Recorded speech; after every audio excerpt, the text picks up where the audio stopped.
আর এখনই বাংলা এবার নজর রাখতেই হচ্ছে পাহাড়ের দিকে, কারণ আজ পাহাড়ে 12 ঘন্টার বন্ধ। বন্ধের ডাক চা শ্রমিক যৌথ সংগঠনের বোনাস বৈঠক নিষ্ফলা হওয়াতেই এই বন্ধের ডাক, 12 ঘন্টার বন্ধের ডাক।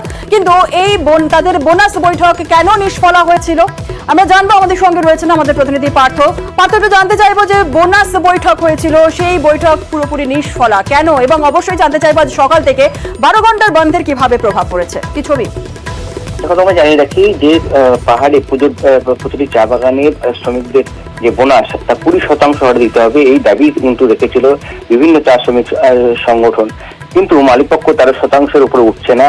এক দুটো নয়, চারটি ত্রিপাক্ষিক বৈঠক হয়, কিন্তু কোনো বৈঠকই কোনো সমাধান সূত্র বেরোয়নি। গতকালও অনেক রাত পর্যন্ত বৈঠক হয়, ত্রিপাক্ষিক বৈঠক, সেখানে কোনো সমাধান সূত্র না বের হতেই আর চা শ্রমিকদের যৌথ মঞ্চ তাকে কিন্তু পাহাড়ে 12 ঘন্টার বন্ধ শুরু হয়েছে ইতিমধ্যে।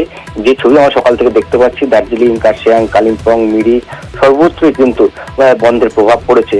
দোকানপাট এখনো খোলেনি। যেসব গাড়ি পাহাড় থেকে সমতলে নামে বা সমতল থেকে পাহাড় মুখ গাড়ি চলাচল, সেগুলো কিন্তু বন্ধ হয়েছে ইতিমধ্যেই। কার্শিয়াং স্টেশনের সামনে সেখানেও কিন্তু পিকেট রাস্তা নেমেছে। Rohini gate, Rohini toll gate, পাহাড়ে কি শান্তিপূর্ণ বন্ধ হচ্ছে?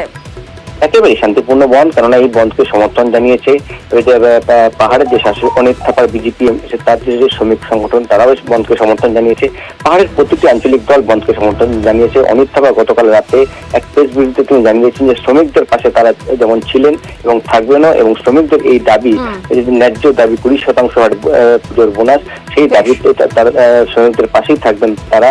এমনটাই কিন্তু গতকালই জিটিএস চিফ এক্সিকিউটিভ সাহেব এখনো পর্যন্ত বন্ধে কোনো গোলমালের খবর না এলেও শান্তিপূর্ণ হয়ে কিন্তু বন্ধ চলছে গোটা পাহাড় জুড়ে। ধন্যবাদ পার্থ।